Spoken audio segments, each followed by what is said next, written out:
No, it's going to be really short and stupid.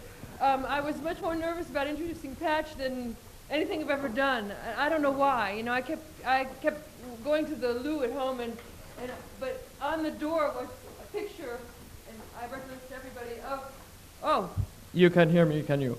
Of the Cowardly Lion. And every time I thought of doing this thing for Patch, so for some reason I find myself in my loo, you know, which has lots of pictures that comfort me, and there's this lion, this Bert Lahr actually, with his dukes up, and you know, says, "Who put the ape in apricot?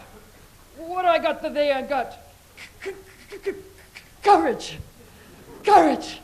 And I feel like it takes a lot of courage to introduce Patch, who works in hospitals, who may, and here's the Frenchman in me coming out. Cœur in French means heart.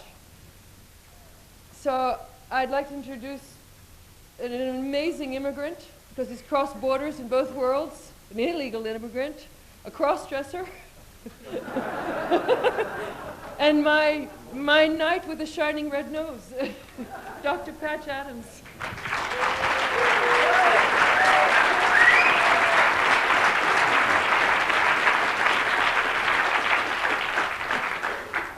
I'm going to cover 30 years of intensive work in 1 hour. One of the things I'd like to say why I'm glad to be here is that so many of you have to work in settings where you have to fight for tiny little steps to do something. And I'm here to represent, if you spent 30 years doing exactly what you wanted to do and made the thing you wanted without anyone saying you can't, this might be one example of what you would come up with. So I'm here, I hope, to inspire you. Those of you who do write me know I answer your letters, and it's really, again, a tiny abbreviation of a hint of where art and culture and health can all come together. I entered medicine 31 years ago to use it as a vehicle for social change. I'm a political activist. I want the whole world healthy and full of art and full of culture, and know that with work it can happen. I wanted to create a medical model when I graduated that would address every single problem of healthcare delivery and of social life that we have in our country. So in 1971, when I started, 20 adults, 3 of us doctors, moved into a large 6-bedroom house, and we said we were a hospital. Audacious by Western standards, but if you've been to the third world as I have in medicine, we looked really good. We were open 24 hours a day, 7 days a week, for all manner of problems from birth to death. Never in our 28-year history have we charged money, which itself in America is a radical concept, since it's the #1 and most profitable business in the United States. But it wasn't that we were free for poor people. We wanted to eliminate the idea of debt in the medical interaction. And we're a political act to recreate community, and we cannot conceive of a community of our design that had a debt involved in caring for its members. So we've never charged money. We've never accepted health insurance, which is the way people who can afford health care in America pay for it. And we've never had anything to do with malpractice insurance, and we're the only hospital in America that would dare to do such an irresponsible act. To address the issue of dehumanized care, we wanted to make medicine human, and we looked in human relationships. Where are we most human? And we felt that is in friendship. So our ideal patient became a person who wanted a deep, intimate friendship with us for life. We knew in that kind of intimacy that great medicine can happen. And so, as a family doctor, my initial interviews with patients are 3 or 4 hours long. And if you can get a sense of how intense I am, you may get an idea of how much I want to find out in that 4 hours. I also insist on making a house call, and when I make a house call to your home, I open every drawer, go in every closet. I am the Sherlock Holmes of medicine, and that I literally do want to at least give you the impression that I would love to know everything about you, more than anyone has ever known, and that I actually need that if I'm to be your doctor. And what happened, of course, when I spent that kind of time with patients, I found out what the poets and dramatists and novelists have been saying for the last 100 years all over the world, and that is that practically no adults have a clue about the vitality of life. That if I define health as not as the absence of disease, which is a puny, meaningless definition, and instead define health as a happy, vibrant, exuberant life, it allows everyone to be healthy. The person with AIDS or cancer, even the person dying that day, can feel healthy if they feel vital in that health. And so I started to think, what did it matter if I corrected a blood sugar or cut out a tumor if their life still sucked? You know, oh, great. You know, I was told I was a good outcome in medical school when, in fact, I've given them 10 more lousy years of life, which is debatable whether or not that's a good outcome. I was interested in everyone finding their own fabulous life. And for that, I could not give them a pill or do a procedure. We had to offer them life back. And the way that happens is through art and through culture. I like the definition that was given by UNESCO about culture, ways of living together. We are a communal hospital. We, the staff, live there. You come and stay in our home, eat with us, play with us, live with us, die with us. And to tell you the truth, we really use a person's disease and a hospital as some kind of movie set and gimmick to get you into actually a university of human culture. We use your disease to get you into a university to teach Friendship 101, human interaction, wonder, curiosity, passion, hope, service, etc. That these were the actual things that we wanted to teach you, and we knew because you were sick that you needed us for what you thought medicine was. And so if we look at the four things this conference is looking at: health and society and spirit and culture. Is that the fourth one? I like to think that what we did is we looked at all those things, and if you're wondering where we did in the spirit, the consequences of a spiritual life are to serve. And so our model is service. We paid to practice medicine. I've only known, so I've always, for 28 years, paid to be a doctor. And I say that not as a sacrifice, but as a joyful part of my life. The reason I am happy is because I have a life of service, in case you were wondering what spirit part was in the presentation. So we basically use their health as a context to teach human culture, to teach ways of living together, ways of getting along with each other. And once we realized that we weren't satisfied with, quote, curing a thing, but in helping a person be vital, we had to fully integrate medicine with performing arts, arts and crafts, agriculture, nature, education, recreation, and social service as essential ingredients to what life, culture, medicine are all about. And I wanted to give a few examples. Art it wasn't something cute to add to medicine. Art was our life, and we put medicine in that. And some examples to give you an idea of what we did with dance. Dance, obviously, is a way I could evaluate a person's exercise capabilities, their physicalness. But what I found, I did a huge amount of experiments with dance. I would tell everybody, whether they were healthy or not, go out there and dance for as long as you can to the music you love. And that was the only instruction. And it didn't matter to me how long they did. And then we held dances 2 or 3 times a week because most people in our society are lonely, and dances are comfortable ways to meet people. So it was a sneaky way, really, to play Cupid and to play Human Interaction 101. And then at the end of having X number of people say and show how long they could dance, I then would have a party and have all those people then dance as long as they can in a room of people. And the average person can dance 3 times longer dancing with other people than they can by themselves.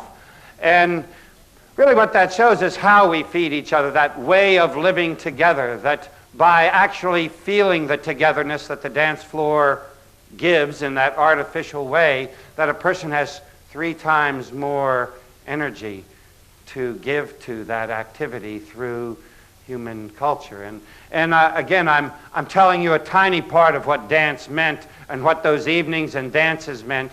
But I just wanted to give you a taste of dance. In the course of our time now, we had in the pilot that we ran of this 12 years, where we saw patients, we saw 15,000 people. 3,000 had prior severe mental health hospitalizations, and never in our history did we give psychiatric medication. We let people be insane in our home. If you saw the film, then you know that one of those patients murdered my closest classmate in medical school. And we let everyone who was insane, it didn't matter how crazy they were, come into our home. And since we didn't give medication, we gave art, we gave madness. It was as if Monty Python decided to be medical doctors instead of performers. And so I made about 70 hours of movies of this insanity and would use film often. So we made movies of Barf along with bulimics, if you can... just to give you, I just want to touch on these things. Theater was always going on, both improvisational theater. Remember, with no administrators to tell us no, we could go to the absolute extremes on any given thought on any given day. And theater was that way for us. We put on formal plays as well as a constant life as theater kind of thing. I'm a lover of literature. My apartment is 12,000 books, and I've read them of the world's literature, and I use poetry a whole lot. I saw a little display of poetry out there, and I wanted to give you a couple of poems just for fun. One is a poem by Neruda. I've memorized about 4 hours, and I use them to communicate, and I think it'll be obvious why I chose this one of Neruda. He was a political person, often threatened with death, and I am sure he wrote this to Matilda, who he loved very much. In case he died, he wanted a celebration rather than some kind of prolonged suffering. If I die, survive me with such sheer force that you waken the furies of the pallid and the cold. From south to south, lift your indelible eyes. From sun to sun, dream through your singing mouth. I don't want your laughter or your steps to waver. I don't want my heritage of joy to die. Don't call up my person. I am absent. Live in my absence as if in a house. Absence is a house so vast that inside you will pass through the walls and hang pictures on the air. Absence is a house so transparent that I, lifeless, will see you living. And if you suffer, my love, I will die again. Of course, an incredible trip to lay on a person who's around mourning your death, which is why I offer it back to them. The other one is I know a lot of love poetry because, particularly my gender, but the whole, I think, world is really cuts itself short on a vision of how to love and be in love. And yet poets have constantly tried to give a vision. And so I want to give you a wonderful poem by the great Polish writer who won the Nobel Prize a couple of years ago, Wisława Szymborska. This is her poem, True Love. Because we need, particularly my gender in our country, need some idea that there's a whopper out there that they are just not even tasting the scraps of. This is her poem, True Love. True love. Is it normal? Is it serious? Is it practical? What does the world get from two people who exist in a world of their own? Placed on the same pedestal for no good reason, drawn randomly from millions, but convinced it had to happen this way. In reward for what? For nothing. The light descends from nowhere. Why on these two and not on others? Doesn't this outrage justice? Yes, it does. Doesn't this disrupt our painstakingly erected principles and cast the moral from its peak? Yes, on both accounts. Look at the happy couple. Couldn't they at least try to hide it? Fake a little depression for their friend's sake? Look at them laughing. It's an insult. The language they use deceptively clear. And the little ritual celebrations, the elaborate mutual routines. It's obviously a plot behind the human race's back. It's hard even to guess how far things might go if people start to follow their example. What would religion and poetry count on? What would be remembered? What renounced? Who would want to stay within bounds? True love, is it really necessary? Tact and common sense tell us to pass by it, like some scandal in life's highest circles. Perfectly good children are born without its help. It couldn't change the world in 1,000,000 years. It comes along so rarely. Let the people who never find true love keep saying that it doesn't exist.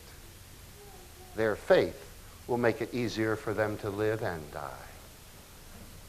So art has always been such a tremendously important part of our life. It was our life. We wanted it to infect everything that we did. And we wanted all the artists that we knew to come there any time, day or night, and do it right there for people. I love this tape art out here, the instant mural that's so fantastic that anyone could take part in. We're totally unable to raise funds for our hospital, even though in those 12 years and for the 28 years we've been active, we've been the only model in America addressing the problems of care delivery, and no foundation, and I tried 1,400, wanted to have anything to do with what we were doing. No one would even talk to us about our work. It was too crazy, too wild. I mean, there are so many other aspects I haven't told you about. We've been the only hospital in America to fully integrate all of the complementary kinds of healing, all of them together, and even though it was against the law in our early years to do that. We're the first silly hospital in history. Imagine actually going for funding. Yeah, we're building a silly hospital.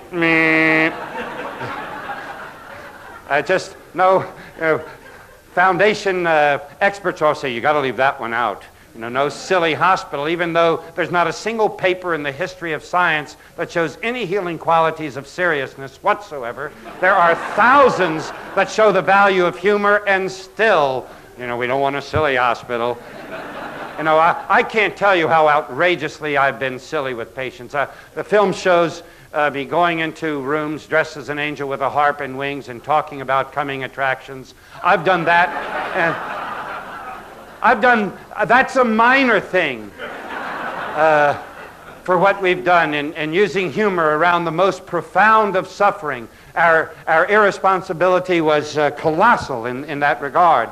But we were unable to make any money, and so we broke our only rule in our 28 years, and we went public 12 years into it. We had to stop seeing patients. We went public. And so if we look at the first 12 years, you can consider that our patient was an individual and a family, traditional thoughts of a physician. The last 16 years, as we tried to raise funds and build our idea of a fantasy hospital, we can say that our patient was community and society. And so what I've done the last 16 years is travel all over the world. Our project is now active in 40 countries. And we've tried to engage the world in a dialogue of service orientation and really working towards nonviolence and getting very active in environmental health and trying to change the health of peoples and communities. What that has meant in America is that I've lectured at almost all of our 120 medical schools, all of our naturopathic, chiropractic, osteopathic, herbal, acupuncture schools, and connected up with artists all over the world and trying to do that. It's out of that work that 15 years ago I started taking clowns to Russia when Russia was our enemy to try to bridge the gap and stop violence, which is really the basic goal, I hope, of all healthcare activity, to make a world where no one alive can remember what the word war means. And so I started going to Russia every year, and with 30 clowns. I require no experience. Any of you could go. Some of you have. And to go to spend 10 to 16 hours a day. I work people very hard. It's my work schedule, and I like increasing people's work schedules. In hospitals, nursing homes, prisons, and on the street and airplanes. It was then that I started. For 20 years before that, I did many clown characters. I've been clowning for 35 years. The last 15 years, as I started to go to refugee camps and really hellholes of human suffering, I designed one character. I'll probably introduce him to you briefly towards the end. That it also led to taking clowns into Bosnia, right into war, to see what can be done to try to stop our problems. I've ended up taking clowns to Cuba. It's against the law for Americans to go to Cuba, but the law has not been a problem for me all of my life. What happened in Russia, to give you an idea of how things progressed, we were going into orphanages, and 7 years ago, one of the Russians who was going with us every year, she hung out in orphanages between our visits and started to find out that orphan directors start selling the children to businessmen for sex at age 11, and hearing those things immediately made us want to create orphanages there. So we started, and be very tickled. The woman who started it with us was an artist, and so we didn't right away get funding for these orphanages, so she started using extra buildings to bring orphans in to teach them art. I can't really go into the problems of how the orphans there are thrown away as garbage, and it's more tragic than, unless you explore it, you can imagine. But here, these orphans now are making huge, beautiful murals about their fantasy world, great, colorful things, putting color in their life, and these murals we're selling in the States for a couple of $1,000s to support the work. And I'll tell you a little bit more about where that work has led. I'm sorry I'm speaking so fast, but I want to try to at least introduce something. In these 16 years, we really started to go all over the world. I do workshops on living a life of joy. That we think about the healthcare setting and bringing art and culture and health to that. It might also, why not make ourselves into an instrument of that and artful living and being that art. It's why I live in clown clothes. I notice that if I wear a gray suit in an environment, if anything, it has a negative impact on that environment. However, if I just walk around an environment in these clothes, and these are the only kind of clothes I wear, that I notice it changes. It starts connecting people up. If I then add words and add clowning to it, it even does it to a much greater extent. I've done for 35 years experiments on elevators to see how many floors it takes to introduce everybody to each other. It's kind of a little mini health environment where you can bring art and culture, that ways of living together. We can all be alienated in the public space, but any person who decides to be, and I think the most important thing I say in my first book is I think the most revolutionary act you can commit in today's society is to be publicly happy. To dare to be an instrument for culture, of bringing people together by your presence alone. And of course, the bringing art, I'm sure you can tell the difference between what I wear and a gray suit. And I will show you an example of that in a second. What also happened, I started writing during this period and wrote 2 books. The first one led to the creation of this film. The second one, all of us who really care about health really spend a lot of time in health promotion. In America, there's no reimbursement for health promotion, so doctors don't do health promotion. They don't get paid for it. But I'm much more interested in people being healthy in whatever state that they are. And I was thinking, we all know the information you want, love in your life and humor and all of those things, but how does one make that happen? So in my second book, I took I've studied cartoons all my life, and my favorite cartoonist in history co-authored it with me, and so there's practically no text, mostly cartoons about how to not only live healthy, but it's called house calls. And what I was noticing is when doctors stopped doing the house call, and nurses stopped really doing a meaningful house call, that it was up to us to be house call people, that the patient still needed that visit of love. And so in a way I wanted to help, because people don't know how to visit a patient in a hospital. They're nervous. They may bring the candy and the flowers to divert their nervousness, but they don't really know. They're uncomfortable with a dying or discolored or an amputating person. And so I wanted to make it really a fun thing and have them bring in that house call great power of culture and art to that. And so we used cartoons to try to educate people. I actually spent a lot of time dumbifying the book, writing it for people who would only read Reader's Digest, so that they don't have to read much, and they might have and learn a lot of potency there. It was during this time that we got very involved environmentally, and so the hospital that we're building, the current term in the environmental movement globally for what we're building is an eco-village, which is ways of living together and living with the environment. From our very beginning, we've done farming. We've been involved in permaculture for a number of years, which is a kind of sustainable agriculture and ways of living together. Baby, move. Let me just give you a little idea of that artful living by showing you what I can do with my clothes here. This is the conservative, you might even say the Republican way of wearing these clothes. This is the, if you want to blend in as camouflage with the general culture, then you would stay like this. But let's say you are concerned about the health of a train or a plane, airport, or any public space. A shopping mall is the classic American example. And you want to take art, you want to take ways of getting people to live together and bring health. So what I do, that's when I start having fun. If we see it as kind of a spiritual path, you've heard of the 12 stations of the cross. I'm going to show you the 5 stations of the pants. Okay? You saw the conservative one. Now, I'm at the shopping mall. I feel that urge for fun, which is universal in me. And so I might start with a cute little skirt. Now, if I take this skirt and I just hold the ends of it up like this and put a smile on my face, things start to happen in the public space. That often isn't enough for me, and so I go to station number 3. Now, in this station, I'm out of the closet. You know that I'm probably not an accountant.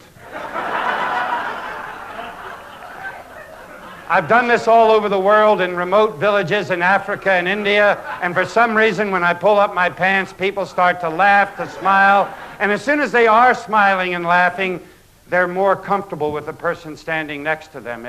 You can actually see it on an elevator. It happens, the way, at least in America, if you watch an elevator, it's such a fascinating place. How did we train people with brains to all stand in one direction, be silent, and be paranoid about accidentally touching the person next to them?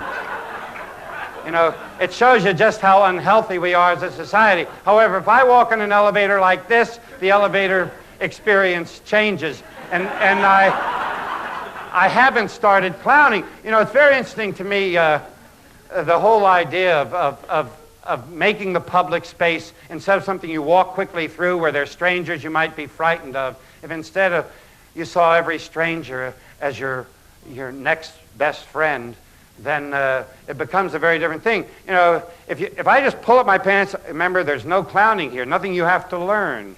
If I just stand next to somebody at a mall, things start to happen. Now the 4th station of the pants is like this, and this is really good at a grocery store. Maybe, after all, I have my own sack. I love to go up to people in the produce department and say, "Excuse me, could you put in a couple of heads of lettuce there for me?" And I love people. People really universally are sweet if you get them back into thinking about living together and what that culture and art is. 100% of people will put those 2 heads of lettuce in there. And I've done a huge series. My series is hundreds upon hundreds of people. Now, of course, it drops dramatically when you come back with I think I only wanted one. But 3 in 100 people will reach in there and get that head of lettuce. And finally, the fifth station is total submersion. This is really good at a bus stop. There's a high turnover of people, and once everyone is gone that was there when you came up, you become a breathing sculpture.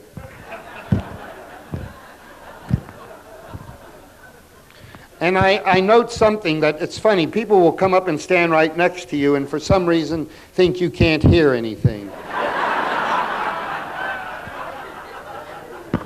You know, I don't think I've done this a few cute times.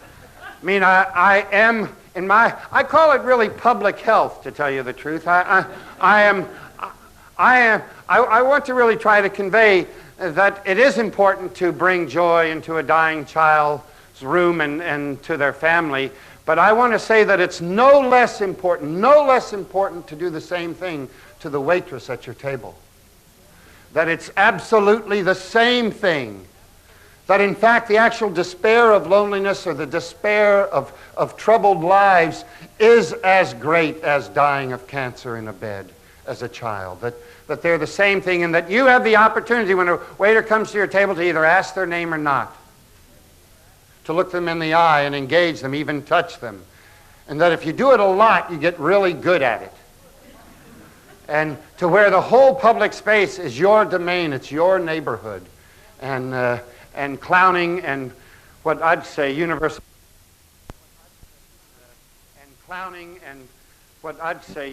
friendliness does it in a huge way.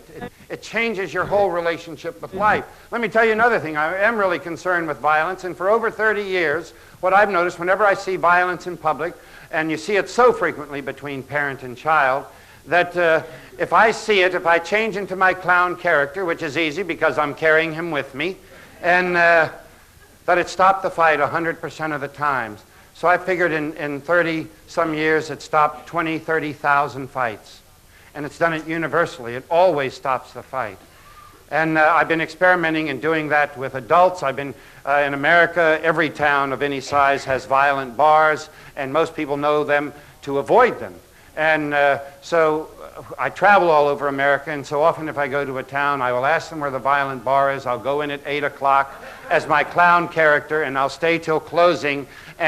And what it does is that there's never been a fight breaking out on the night that I've been there. And so what I'm suggesting is that friendliness, maybe even a touch of clowning, may be a great tool for violence prevention, which is really what we want to do. We don't want to stop it when it's happening. Look how badly we do it in Kosovo. We have to kill to stop killing. And it's a man's approach to conflict resolution. And it's not mine. A nonviolent person only has nonviolence to offer. And I can tell you that I have thousands upon thousands of experiments in it, and it is a great tool. Moving right along. And let's see, what else?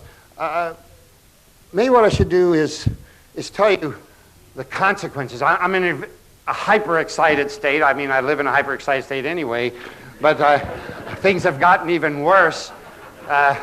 6 years ago, my first book came out, and it got some good reviews, which led to Hollywood's interest, which led, so rarely does Hollywood's interest lead to a movie, but in this rare example, it did lead to a film. And you know, it's so funny, for 28 years, people said, Pat, your silliness is going to prevent you from ever getting what you need from your hospital. That no one's ever going to take you seriously, which I never want. Who wants to be taken seriously? Oh, yeah. There's not a single paper showing any value in it, and that's what you want?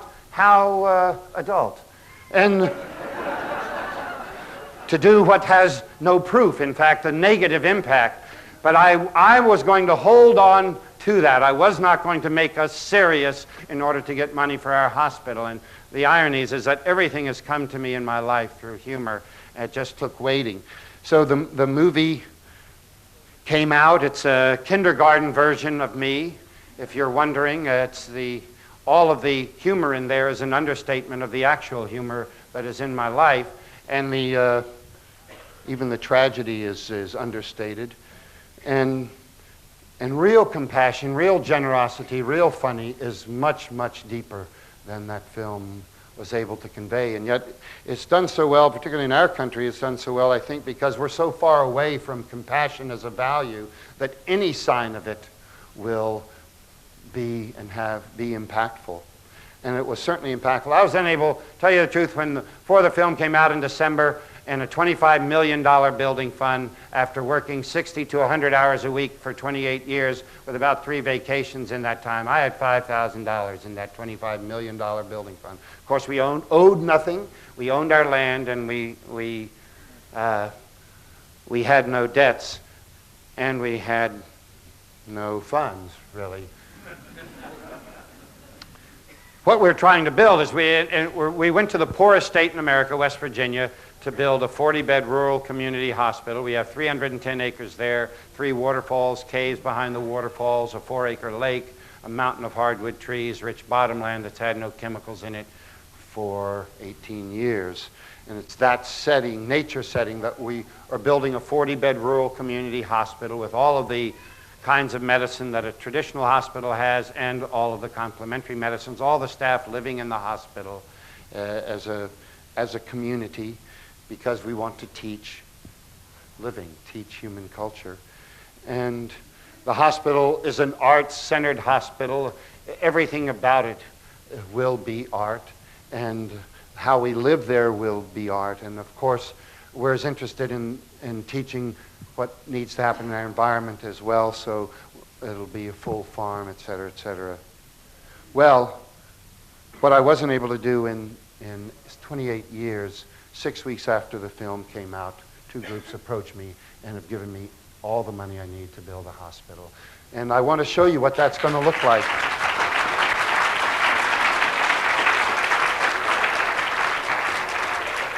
Maybe you can, imagine if you had 28 years and all the interests you have in the arts and culture and health, and you had all of that time to create exactly your fantasy hospital. You wonder what your slides would look like. Now, these slides are rough sketches. Because we now have the funds, we're going to break ground this year. And these are infantile versions of what will really happen. And I know they said to push a button up here, but the buttons have disappeared, and I don't operate computers, and I want to hit it like this. And the time thing keeps popping around. Do we turn? What about turning on? Okay, here's basically the thing. Lots of fanfare for the arriving patient, red carpet, and you see the bill, no charge. By the way, if you're wondering, we will operate this hospital on less than 5% of the national average for a 40-bed hospital by making it a service and not a business, that several thousand doctors and nurses a year apply to work full-time for free, so they'll work a 60-hour week, and their annual salary will be $3,000. Unfortunately, you probably can't see the detail much here. What I told the architects was, because there's snow there, we want to have it to be one building. You'll see 2 major buildings there, but they're connected with a water and walkway. All of our staff, all of our patients, their families, and 40 beds for people like yourself or other doctors, people in training, will all live together. We want to be funny even from the air. You might see the eye and the nose and even the trees that are teeth. And I could, again, if I had time, show you a lot more detail. Blah. If you stood between those 2 buildings and looked at one, this gives you, again, an infantile look at what that hospital will look like. If you can stretch your imagination and pour Gaudi and Hundertwasser and 20 or 30 years of thought, you'll get an idea for what. And you see the water and walkway between the 2 buildings. This could both be for swimming laps, or in the evening a tunnel of love, or whatever you wanted. If you turn around and looked at the other building, you'll see again a very crude look at what it actually will look like. We want you to look at it and laugh. The hospital will have secret passageways with slides. We'll have interconnecting tree houses. It'll be a playground. This is the back of that building that abuts up against the mountain. Again, I wish I had time to go into more detail. If you're familiar environmentally, it will probably, if you look closely at this drawing, not be surprised that this is where we'll deal with our sewage and gray water, where we'll turn sewage and gray water into fertilizer and into drinking water. We're doing it in a reverse way. The drinking water, of course, will come out of the buttocks.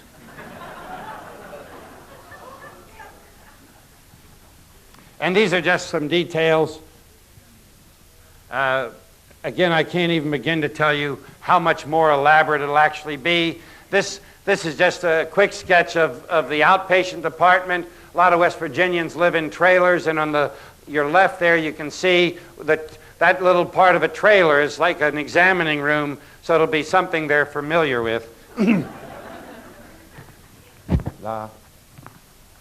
And our architect doesn't design something he can't build. This might be the examining room for eye problems, maybe one for ear problems. This is a community whoopee cushion on the side of the lake. And it's not so much to say this will exactly be built. What I wanted the architect to do is that now that we have the funds, I wanted him to come to our board, our staff, and other people that would collect and say, look at these things as a kickoff for what you actually want. But this might be a community teaching thing, a whoopee cushion that required 10 people in order to activate it, to jump on it.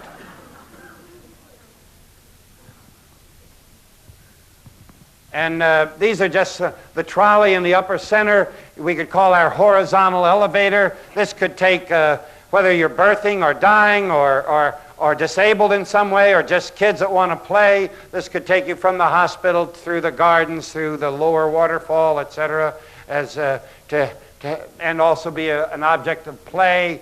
And I don't feel I have time to show you the other stuff.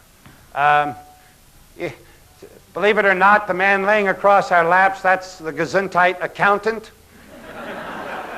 If you see the smile on his face, and that's because I asked these 4 people. These were the people who said they were going to fund us. We'd never met them before. I said, look, show up in costume, because it's a big day for us. So these 4 men had just told us at a dinner that they were giving us all the money to build our hospital as clowns, which of course contradicted all those people that said your humor will not build your hospital. These are one of the people I tried before and was unsuccessful. Oops. This is, one of the great things about pop culture is that something of no value can gain great importance. So a basketball player can make tens of millions of dollars, and a school teacher nothing in our country. For 28 years, I tried to get with our Secretary of Health and Human Services, which is one of the 12 cabinets that President Clinton has to direct his, quote, politics. And I was never able to talk with one, but I saw that the current Secretary of HHS, Donna Shalala, had seen the movie 3 times. I call her up. I instantly get through to her. Within a week, I have an hour and a half with her. I meet with her this month, and I think they're going to let me take them and the nation on a vision quest for service-oriented medicine. And she came to the meeting in that nose. Again, clowning. Whoops, wrong one. So I didn't go to, I couldn't get it from Foundation, so I went to Popular Culture. Can this short guy play me? Well, I don't know. I wanted to show you something, just a few slides about Russia. We have seen slides about clowning in hospitals, and which is what a lot of the Russia trips are about. But I really want to encourage people to bring clowning and humor to the public space. This is an average shot of the Russia trip. Again, most of the people have never done any clowning, and in fact, you probably couldn't pick out the 7 physicians in that photo. And I just want to show you a few things. Back in the days when it was the totalitarian state and Russia was, quote, our enemy, you can imagine how important it was for me to embrace. I do not feel anyone as my enemy. And this was on November 7th, which was their 4th of July. And this was the enemy. They were parading around their what I call fun with missiles and tanks. If you've never seen an ICBM, that's them in the background. But in the foreground, you see détente happening. And you can imagine to a peacenik like me how great an experience it is to embrace the enemy. And this is certainly a message I have. There are no enemies except the ones you make in your head. Just another... Oops, sorry, wrong direction. And this is, that's these pants, only 3 times larger. They have about 70 balloons in them, and I can lay on my side and be rolled like a tire. This is at a Moscow subway. And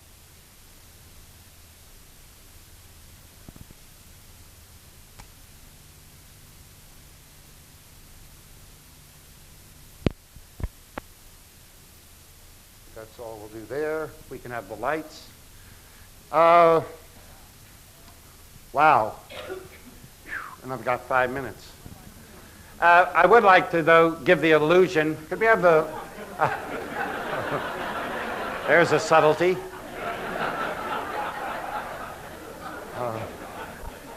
If we could have quickly just a few questions. I'm sorry. I am afterwards. I have a presentation tonight in Pennsylvania, so I have to fly back to America fairly soon, but I was going to provide a little time after if you'd like to get my 2 books here and support our work. This one is 8 pounds, not in weight, and this one's 12 pounds. If you'd like to get them, come up here. People will help, and it has to be, unfortunately, fast. But write me and know that our hospital is going to be built in less than 4 years, and you can come there at any time. It won't cost you anything to be there, and whatever you do will be welcomed as the thing you do, and we would want that and need that for what we're doing that day. Questions? Yeah, one here. The friends of...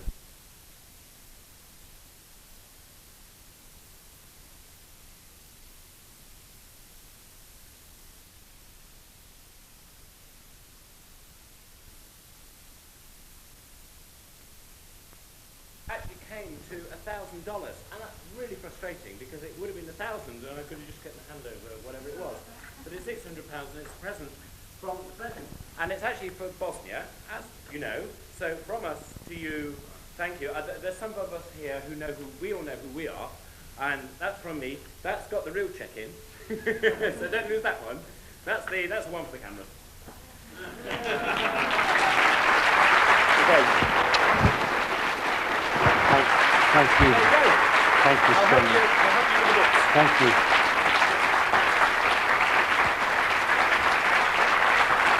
Thank you.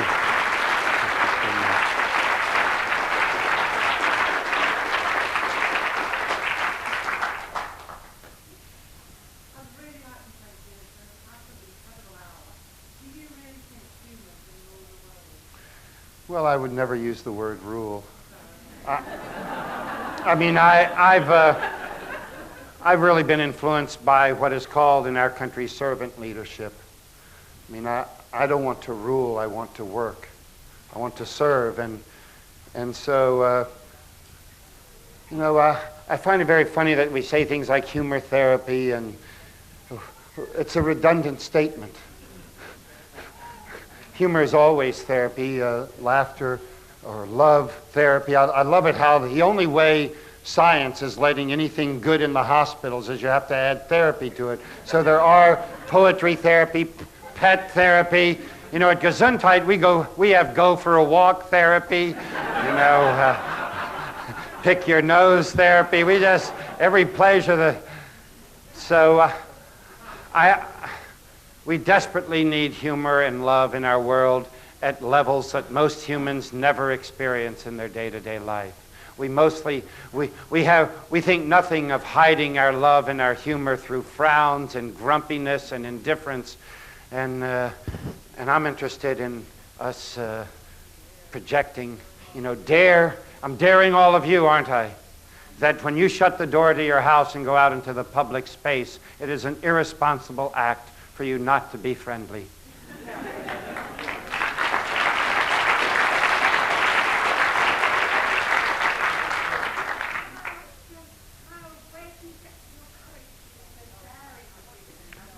I want to dispel the idea of courage, because as soon as you say that, people are going to say, oh, God, I'm not courageous. And so you've all got an excuse not to bust your ass, okay? I'll tell you something. For me to live the lie that most adults live in American medicine, for me to live the lie of business medicine, to work in an HMO, that would take courage. I am not strong enough to work in the bullshit of modern American medicine.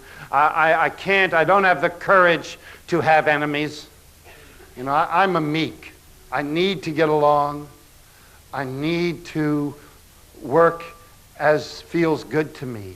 And so I've actually taken the meek's least courageous act by living true to me. That way I don't have to remember who I am. I am that thing. So it doesn't take courage. I love life. I am a celebrant. I'm a true celebrant of life. If you've read Walt Whitman, he's a literary example. I love life. And so you're really simply seeing the consequences of loving life. The one consequence of loving life is gratitude, and gratitude in the physical form is service. So the main motivation I have is I love life. I had a great mother. And the other motivation is what the media calls its news. Far more good news happens in the world, but we want to hide that from anybody and make people think that the world is miserable. And so we project miserable news as the news. And so every day in my office, on my wall, are great photographs of murdered children and children the day they starved to death. And every day I stand in front of them until I'm weeping to remind myself to get to work. So the combination of loving life and the idea that in the gratitude of that love of life to try to help others suffering is what happens to me. My work schedule is 7 a.m. to 4 a.m. 7 days a week because I want peace. Yes, sir.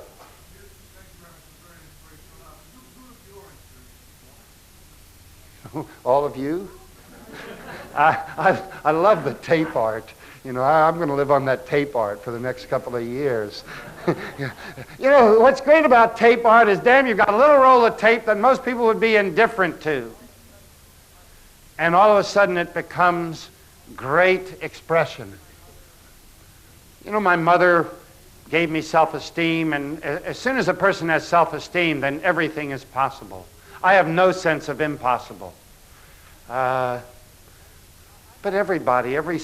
I'm actually a person that does respond in the public space. When you say ways of living together, I actually don't feel stranger to anybody. So all of the smiles in my environment are mine. All of the laughter over there, the singing over there, all of the workers. And I take 120 magazines, 500 newsletters, and most of them connect me to things in the world that are helping or things that are beautiful. And so all of that, I'm held up by all the great art in history, and I'm familiar with a lot of the great art in history. And all of human efforts, of people saving individual butterflies, or this woman in the West Coast who hasn't left a tree for over a year to save the tree. Anything like that's juicy for me. And just all of that 400 and some people come from over 20 countries that are all busting their butts, most of them alone, most of them, I know what you struggle through to get. Isn't that interesting? We're so fucked up in our society that we're actually struggling to get art in a hospital, groveling to get clowning in a hospital. We think nothing of giving chemotherapy to people that either kills them or helps them for a little while, but you have to fight to get art in. And so I honor all of your fights, and you should honor and know that everyone in this room, that you're never alone, that there are millions of people working for the things you're working for. And so it's a self-indulgent act to think that you're a lone crusader for what you're doing. Yes, ma'am.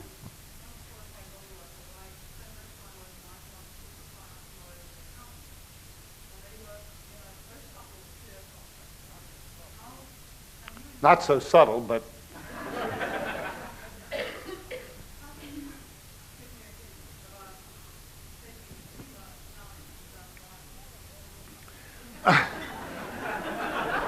Well, the first thing is doing it, okay? I don't really have to say, everything is in the doing. Talk is cheap. You know, people come up to me often in an airport and say, boy, I wish I had a clown costume to wear. And I say, well, just come right on over here. And I pull out my pair of jockey shorts. Okay, and I guarantee you that you can be in a three-piece suit, and that if I put that pair of jockey shorts on your head, that you become humor in the airport, even if you're wearing that gray suit and a briefcase. So the first thing is to be daring, and on a parallel course, to be endearing. Okay? If you become the person people take their breaks with, you'll never be fired. And once you're there, then you have permission to do everything. So you infiltrate. It actually behooves you. So you can be singing, you know, incremental steps of outrageous behavior until you've endeared yourself so much to them that you do massive obnoxious behavior in every, every setting. There are no settings. I'm fun at a deathbed. You know, one of the first papers I had published was called Fun Death. I mean, initially you go, oh, fun death, God. But think about it a second. Anyone not dying? Right. In fact, we're one day closer. And just out of curiosity, you have 1 week to live. How many of you would like it to be fun? Raise your hand. Right. And so every moment is a fun moment if you make it. So you can certainly be universally friendly. That, you know, when I teach clowning, I say clowning really is a twinkle in the eye, a smile on your face, and a willingness to greet. So if you just do that, it's a giant step. And then you just add things. You add things. Walk backwards during a day. And you know, now that you've heard me, you can say a doctor recommended it.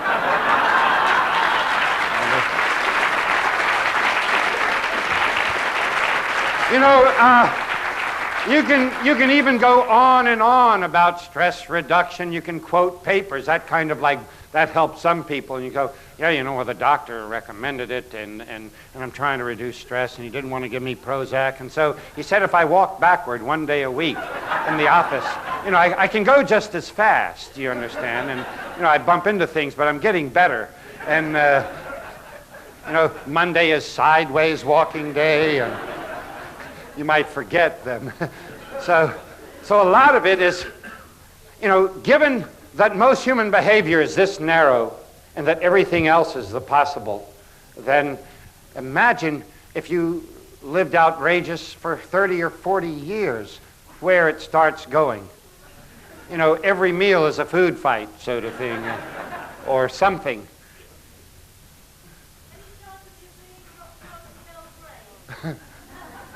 Well, you know, I am working with people. There are groups in the world who are imagining nonviolent NATO or United Nations forces, where you would take a country like Kosovo and march 2 million people with musical instruments and clowns and massage therapists and carpenters and plumbers and cooks, and to go in there and to counteract evil with good. And we just have to reach that critical mass. And the movie has certainly helped move me in that direction. Oh, I should tell you, I didn't even tell you, whoa, some exciting things that have happened as a result of this donation is that these people said, Patch, what else do you want? And so they're going to give me the money to build the orphanages in Moscow and St. Petersburg. And these are going to be arts-centered. They're going to teach kids art and help make them artists. They're also considering, and they tell me it'll probably happen, they want to give me a big jet airline. We'll call it Clown One, and we'll paint it up as a clown, and it'll be the world's plane my idea for it is that the plane once a week would be taken over by a group. There could be the Manchester folks or whoever, and it could be soccer players or clowns. And the point of it, the plane would be, is to fill it with clowns and musicians. And then they don't have to be professionals, you understand, just anybody who wants to bring love and entertainment and joy. And what it would do is that they would think of the worst possible horror in the world that week and go there. And that once a week the plane would be used so that anyone could sign up for it. So the people of Des Moines, Iowa could have it one week, and you could say, I want it September 13th week, and be the symphony orchestra, and that the plane would fly into that, whatever that horror was. And so those are starts, and we just have to, I'm hoping as my own ability, popular culture has a lot of parts that are really repugnant to me, and I'm trying to use the ones that aren't to get to a level of creating, because one person dropped on Belgrade would not be enough. But if I had 5 million people at the border, and we just said, we're walking across, and maybe they would mow down the first 100,000. I mean, that's what you have to be ready to do. Nonviolence has to be ready to die to stop violence. But I think, I truly am this romantic a person to think that if there were 5 million people marching into Kosovo with food and with music and with art, that people would see it on TV, because TV would cover, even those mowed down people would cover it. And much as people were drawn to the Spanish Civil War from all over the world, that I think people would see it and say, I'm going there. That eventually meek nonviolence will say, I'm going to take a stand. And we're working for that, to take a stand. And you can imagine whether or not you're a person that if you were called on, would you do that? And if you would, then I think that enough of us could march there and stop it. Uh-oh, I feel the hook. I know there's a hook. And with that hook, I'd like to leave you with a quick... Wait. Please wait. Rather than clap, let me give you 2 quick poems, okay? Thank you. Got to end on art. Must end on art. God, I love poetry so much. I wish I could give you all 4 hours. Wait just a second, please. I want to give you the latest poem I memorized was from Rumi. It's this: conventional knowledge is death to our souls, and it is not really ours. We must become ignorant of what we've been taught and be instead bewildered. Run from what's profitable and comfortable. If you drink those liquors, you will spill the spring water of your real life. Forget safety. Live where you fear to live. Destroy your reputation. Be notorious. I've tried prudent planning long enough. From now on, I'll be mad.